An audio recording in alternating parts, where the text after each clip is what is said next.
Welcome to the Old Time Radio Westerns. I'm your host, Andrew Rhynes, and before we get into this episode, I wanted to do a little PSA and remind you that I put out multiple shows a week of Old Time Radio Westerns. You can check them out by going to otrwesterns.com or looking up OTR Westerns on your podcast application of choice. We're releasing over 10 episodes a week so far, about 100 a month. So definitely want you to check that out. Again, otrwesterns.com and check it out.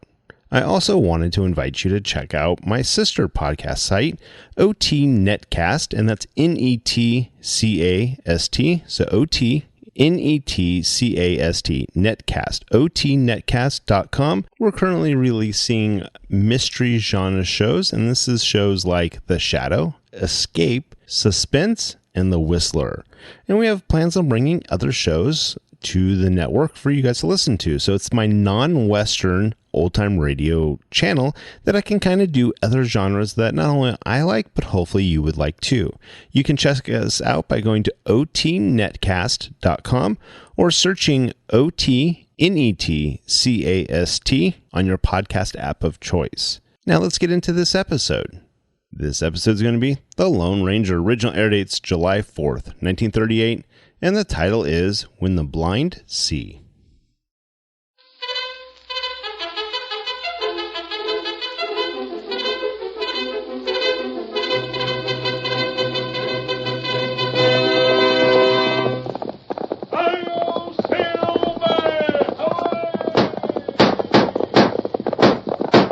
Fiery horse with the speed of light, a cloud of dust, and a hearty hi-yo Silver, the Lone Ranger.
Whenever men gathered around frontier campfires, stories were told of the masked rider of the plains.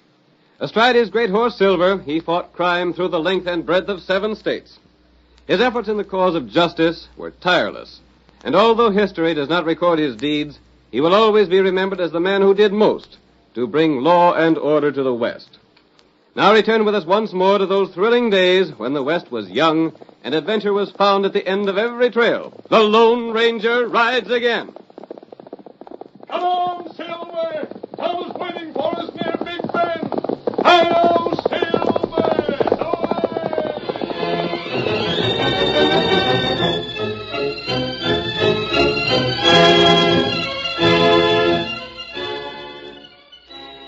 Trouble threatened in the vicinity of Big Bend when an Eastern company, basing its claim on an old land grant, attempted to take over the homes and property of settlers in the disputed territory. As our first scene opens, we see the masked man and his faithful Indian companion Tonto approaching town on their way to the stagecoach station. We should be in town by the time the stage gets in from Kenwood, Tonto. I'm hoping the government representative will be on it. Plenty late. It was a good idea for the government to decide the argument between the settlers and the Eastern Company. But if they don't learn the decision soon, the settlers may sell out to Randolph. Who, Randolph? He's the agent of the syndicate, Tonto. He's shrewd and not too honest. Oh, He's been trying to buy out the settlers for 1/10 of what their property is worth. that's plenty bad thing. He has most of the men convinced the government will decide against them. They're becoming discouraged and willing to sell for what they can get. Amos Drake is the leader of the landowners. If it weren't for him, most of the land would have been sold to the syndicate already. Why, fella from East not come. I don't know what's delaying him. Word was received by Pony Express that the decision had been made, and a representative was being sent here to announce it. Why them do that? The government doesn't want the decision known until their man arrives. That's strange. No, whichever way the decision goes, there's apt to be trouble. It's wise to have a man from Washington here with authority to deal with it. Oh, There's the stagecoach station now, Tonto. there's plenty feller there. Everybody's hoping that the government man will come on today's stage. Who that big feller wear black coat? That's Philip Randolph, the syndicate's man. And Amos Drake is standing beside him. Oh, We'll stay behind the station here, Tonto. they'll not see us here. Go, Silver. Oh, white feller. Oh. I want to watch Randolph. I doubt that he'll be willing to settle the argument honestly. That's right. There comes the stage now. We'll soon know if the man from Washington is on it. There comes the stage. Old Sammy's sure getting speed out of them horses. Maybe he's bringing that color from the east. Hold on, Blackie. Hold it.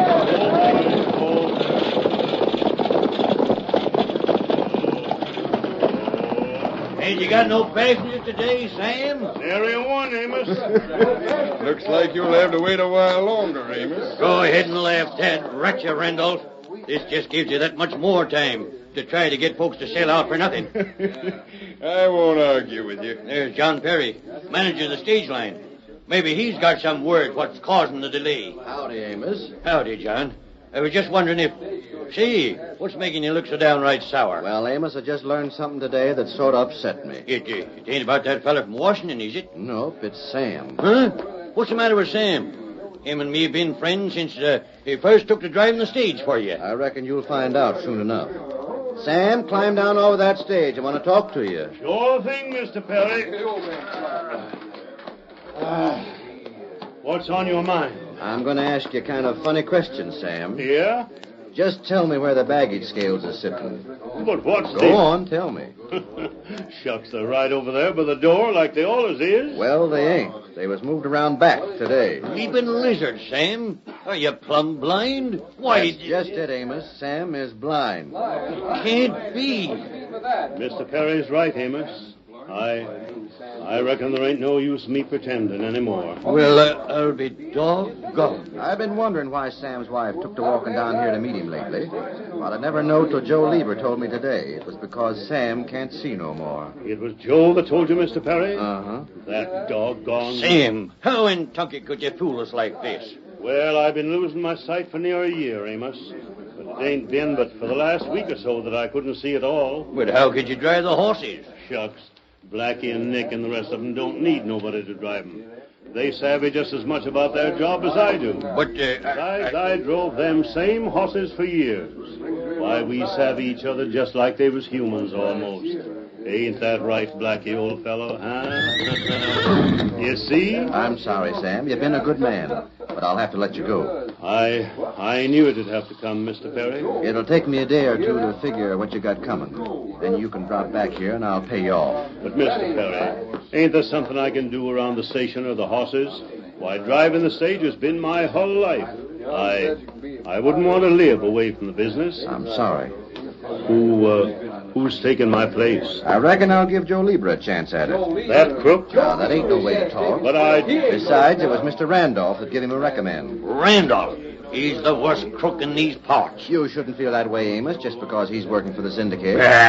Sam, you can help unhitch the horses right now.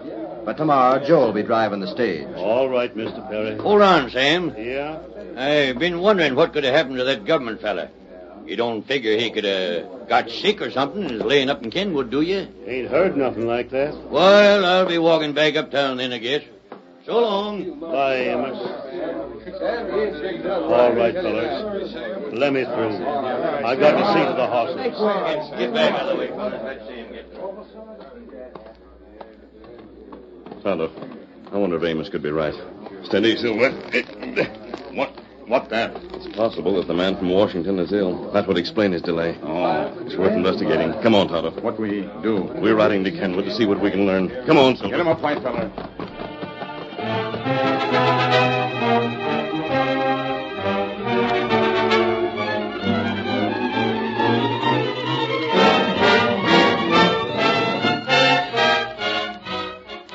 The following day, Joe Lieber drove the stage to the town of Kenwood. There he picked up a single passenger, a tall Easterner for the return trip to Big Bend.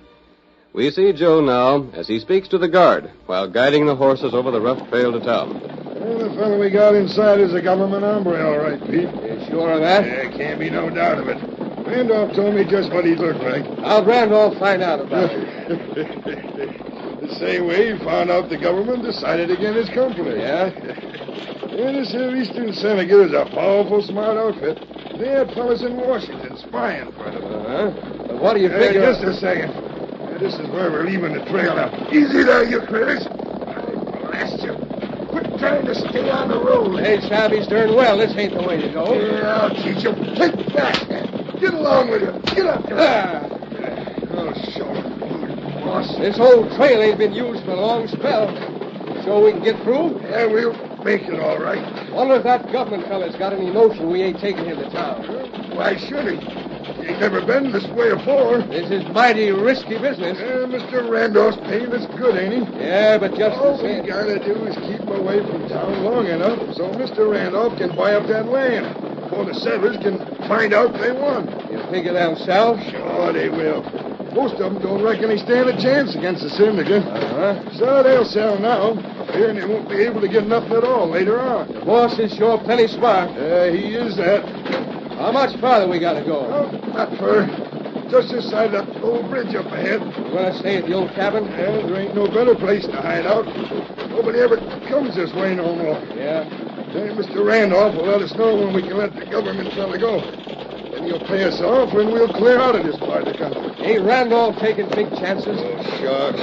There ain't no one can prove he had anything to do with it. What are we gonna do with the stage? Yeah, you just leave that to me. Well, there's just one thing I won't stand for. There ain't gonna be no killing. You're blamed right, there ain't. I don't hanker to get my neck in a noose any more than you do. All right, get along there, blast you. It was Randolph found out about Sam going blind, wasn't it? Yeah, he told me and I told Mr. Perry. So I got the job driving. Hadn't you better rein up? Yeah. And just as soon as I do, you hop down and cover that fellow with a gun. I'll take care of him. This'll do all right. Whoa, up, down. Whoa, whoa, blast you. Whoa there, boy. Whoa. I'll get him all right. I'll be right with you. Driver, what's the idea of stopping here? Climb out of there, mister. Come on. We got you covered. What the? Get out before we drill you. Is this a holdup? Never mind what it is. Ice your hands. You men can be jailed for this. Uh-huh. But we gotta be catch first. I'll see. Shut up. Pete, hold them horses a second. Yeah. Now I'll show you what I had in mind to do with the stage. I still don't savvy what You you're watch. For the hole. You're blamed right, I am. Just hold them horses. Are you crazy, man? Yeah, I reckon that'll do it. Now, hand me the whip, Pete. Right here. Here you are. Yeah, good. Just get them horses started back for town. Well, what do you go... Get along with you. Get up there. Go on, get along with you. Well, what blazes did you do that for, Joe? Them horses will head right for Big Bend. Yeah, but what good will... And when they get there, everybody will figure we was held up and shot. But all the time we'll be right over there in the cabin. And this fella here is staying right with us.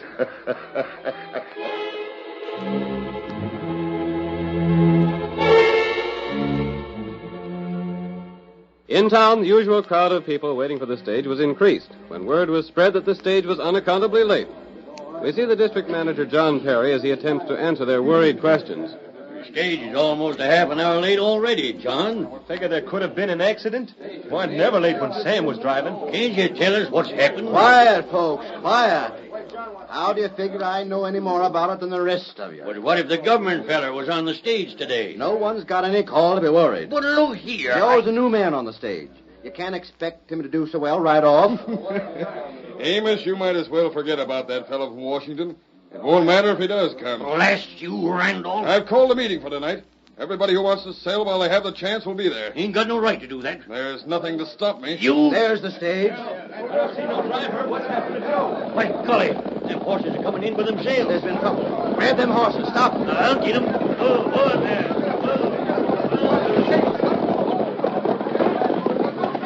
John, look at there. You find something, Amos? Then a hold-up. There's bullet holes in the stage. Maybe Joe and Peter are killed. I wonder if the government feller was along. I don't know, but something's got to be done. Somebody get the sheriff. We got to figure this thing out.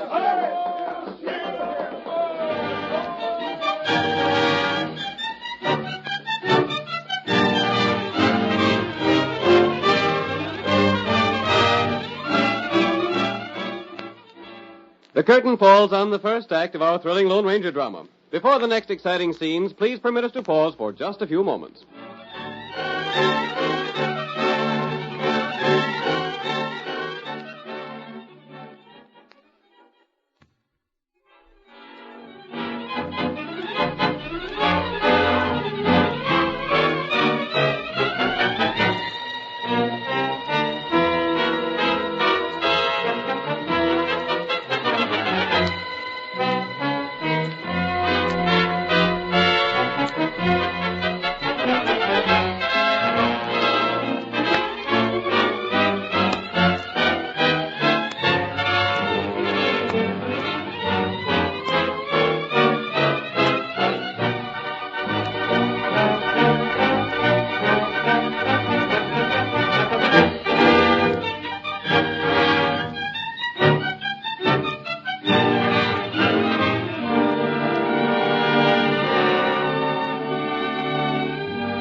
Now to continue our story. An Eastern syndicate claimed that an old land grant gave them title to property owned by settlers in the country around Big Bend. The government decided in favor of the settlers and sent a representative to announce the decision in person. But Randolph, the agent of the syndicate, learned of the decision and arranged for the representative to be kidnapped and held while he bought up the settlers' land before they could learn they had won their case. As our second act opens, we see the Lone Ranger and Tonto that same day in their small, well-concealed camp in the hills. Tonto, I saw the stage when it arrived in town. It was empty, and there were bullet holes in it. It might be that those shots were just fired as a warning to make the stage stop. Maybe that right. But what I can't understand is why outlaws would have held up the stage. It not have cash. It held nothing of value. And I wonder... What you think? When we were in Kenwood, we saw a man get on the stage who looked like an Easterner. Oh, him from East, all right. And he might have been the man sent here from Washington. I'm sorry now that we didn't follow the stage when it started back for Big Bend. But I never thought anything would happen to it. And I was anxious to arrive in town first. Tonto learned plenty. You have? Feller named Joe worked for Randolph long time past. Joe Lieber once worked for Randolph? That right. That's something I never knew before. Joe plenty bad feller.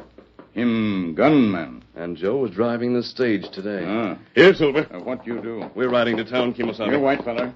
We've got to find out what's happened to the passenger on the stage. Yep. That's right. Randolph has called a meeting of the settlers for tonight. He's in a hurry to buy their land. Tonto know that. Most of them will sell. And if the government man isn't found, it may be that they're selling land they could keep. But I have a plan we'll try. What that? We're going to call on old Sam Lennox. Come on, Get Silver. him up, white feller.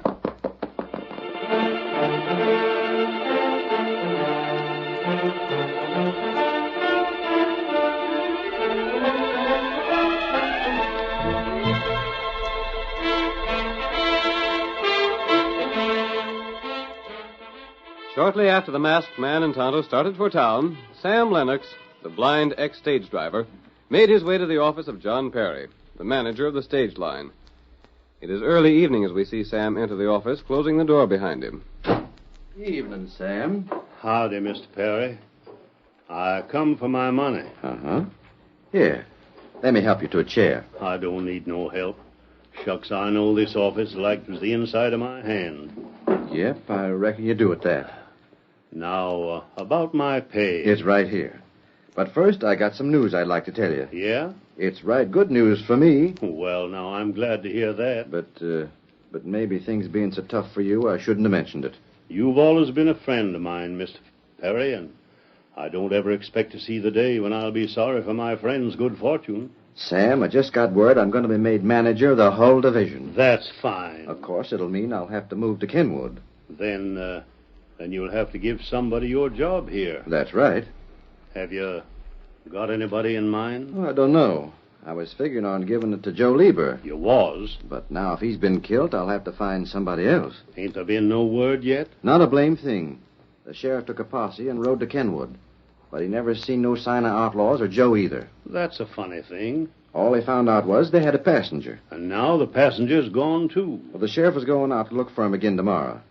Mr. Perry. Yeah? You wouldn't give me that job you were speaking of, would you? Now, Sam, you know as much as I'd like to, it couldn't be done. Maybe I couldn't drive the stage no more, but I wouldn't have to be able to see to do the work here in the office. I'm sorry, Sam. There isn't a chance of it. Well, I just figured wouldn't do no harm to ask. Something else will turn up for you, Sam. I reckon. You're going to Randolph's meeting tonight? I don't know. Just a minute. A masked man. I want to talk to you, men. You're an outlaw. Get out of here. I'm not an outlaw. Then what do you I know haven't about time to waste explaining. I can't see you, stranger, but you don't sound to me like an outlaw. What's your game? I want Sam's help. My help? What do you want with a blind fella? Sam, I've heard that you know this country between here and Kenwood as well as any man in this district. As well? I know it a heap better. Can you think of any places where a man might be hidden safely? I can think of a dozen of them. Some place not too far from the stage trail? I sure can, but what... The man that got on the stage today at Kenwood was an Easterner. Now, look here. You're an outlaw, and we don't want no truck with you. Let him talk, Mr. Perry. I got a notion he's got something important in mind. And it's possible that the passenger was the man you've been expecting from Washington. By golly, he might have been. I've learned from Tonto that Joe Lieber once worked for Randolph. Who told him that? Say, I'd heard something like that myself. Joe might still be working for him. How do you mean? Randolph seems to be in a big hurry to buy the settler's land. Well, he'll likely get most of it tonight. Perhaps Joe wasn't shot. Perhaps he's holding his passenger a prisoner. How do you know that? I don't know it, but I want to find out. But Will you help me? I'll sure do anything I can. You'll have to drive the stage. Hold on there. Sam can't do that. That's for Sam to say. Mr. Perry, I could have drove that stage for years with my eyes tight closed. I reckon being blind ain't no different. I want you to lead Tonto and me to all the good hideouts you know close to the stage trail. I can do just that. With them horses, I could go anywhere. Well, I say you ain't going to do it. Now listen, Mr. Perry. The stage is company property, and I can't take no chances letting a blind fellow wreck it. It's more important for the settlers to save their land. You can't have the stage. Sam, will you take a chance? Will you drive the stage anyhow? You figure we can prove Joe Lieber a crook? I believe we can. Then I'm with you, stranger. Good. I was sure you'd agree. The stage is outside. It ain't. The horses are in the stable. Tonto hitched up the horses, and the stage is ready to go. And so am I. Come on. Hey, wait. I'll have the law on both of you. Wait, I say. Come back here. We'll have to risk that, Perry. Sam, come back here. You've gone loco. Maybe I have, Mr. Perry, but I'm sure enjoying it. Get started, Sam. Tonto and I will ride with you. Lester, you'll pay for this. Get up there, Blackie, old fellow. Get up there, Nicky. Get along. Come on, Sylvie.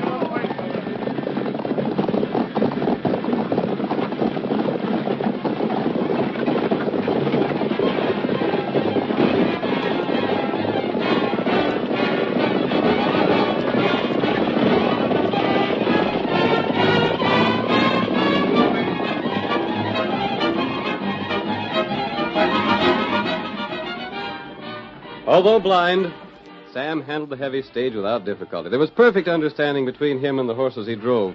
And while the masked man and Tonto rode on either side, he raced down the trail to Kenwood. Twice, however, he stopped and pointed out a possible hiding place to the Lone Ranger. But both times they were disappointed. Well, we'll just have to try again, friend. No one has been here.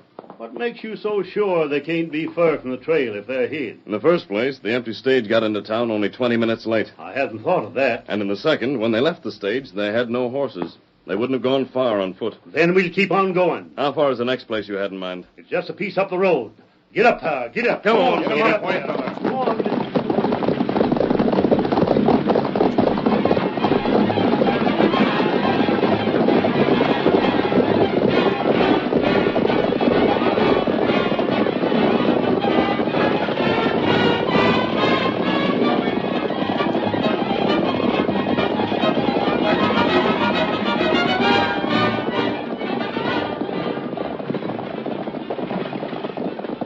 Hold that, Blackie. Hold it.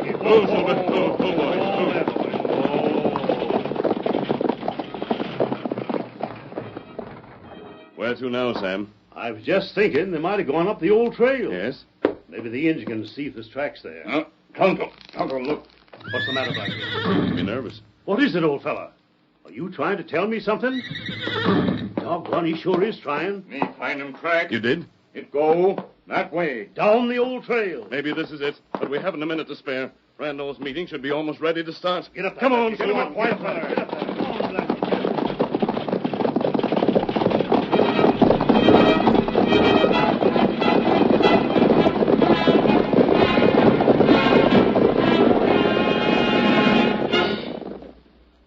In town, the meeting called by Randolph got underway. The village hall was crowded with settlers, more than half convinced that their only chance to save something from their homes was to sell. We see old Amos Drake as he speaks angrily to the syndicate representative. You're a crook, Phil Randolph, and I'd sure give a heap to be able to prove it. Talk all you want to, Amos, but I'm getting down to business. This is your meeting. I can't stop you. Quiet, everybody. I have something to say. Men, the company I represent has every reason to believe it will win the government's decision. But we wish to act fairly. And the sooner we get possession of the property, the more value it will have for us. In view of that fact, I have been authorized to offer $1 an acre to all who are willing to sell at once. That all you'll give us? It ain't near what the land's worth. Mine's worth $10 an acre. We figured you'd give us more than that. Just one moment. You can hold your land if you wish, but I warn you that you'll receive not one red penny from us when the government hands down its decision. Remember that $1 an acre is better than nothing at all. This offer won't be made again. So those who wish to sell, step forward. I'll take your names. Don't pay no attention to him, fellers. Hold out till the government feller gets here. You can do it because you've got cash, Amos. We don't aim to lose everything we got. I'll take the dollar so long as I can't get no better. Me too. I'll get what I can. Just step this way. I got it. I know what land each of you owns. I have money here, and Hold on. Hurry, man. Who's the fella that paid us for doing it? So, what are you doing here? Me and Pete ain't going to take the blame all by ourselves. You're under arrest, Randolph. You yellow squeal. Well, they found us. I couldn't help it. You won't do any more talking. He's got a gun. Watch out. Oh, you shot my hand. I only hit your gun, Randolph. Hold him. We got the skunk. Listen to me. This is Mr. Bennett, the man you've been expecting from Washington. Then you found him after all. Thanks to Sam here. Sam found him. Sometimes blind men can see more than men with eyes. Well, I'll be blasted. Sam tells me you'll soon need a new manager here. Yeah, that's right. Sam would make the best district manager this town ever had. I'll be darned if I don't think you're right. Mr. Perry, you really mean you'll give me a chance at it? That's just what I mean, Sam. I think Mr. Bennett has something to say that will interest all of you. Then the government decided that the land rightfully belongs to you. The syndicate's land grant was proved to be a forgery. I knew all the time them fellas was crooked. But all you fellows would have lost your land anyhow if it hadn't been for the masked fella and Sam here. Shucks, I just helped him. But it was him figuring things out and having faith in me that done the trick. Well, the both of you saved our land and fixed it so them polecats would be put in jail. I don't know which one of you did the most of it, and I don't savvy yet how it was done. But we ain't forgetting, no matter what happened.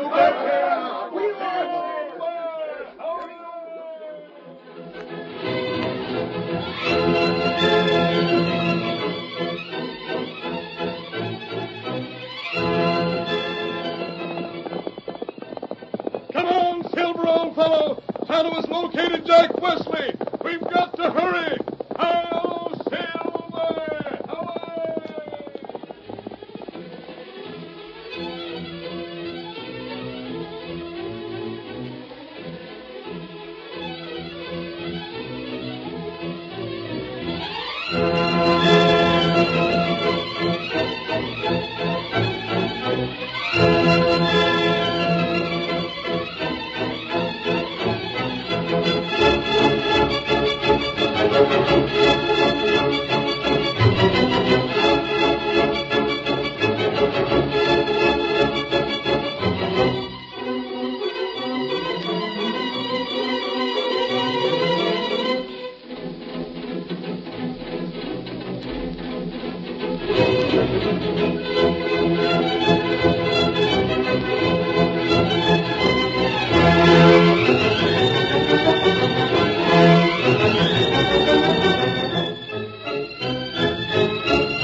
story you have just heard is a copyrighted feature of the Lone Ranger Incorporated.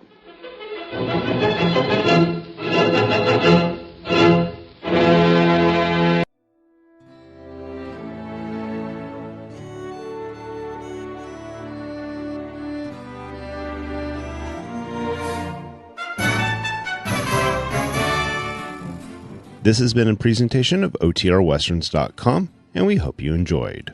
Please take some time to like and rate our shows in your favorite podcast application. Follow us on Facebook by going to OTRWesterns.com/Facebook. Subscribe to our YouTube channel by going to OTRWesterns.com/YouTube. And send us an email, podcast@OTRWesterns.com. You can call and leave us a voicemail, 707-986-8739. This episode is copyright under the Attribution Non-Commercial Share Alike Copyright. For more information, go to OTRWesterns.com/copyright. Have a great day, and thanks for listening.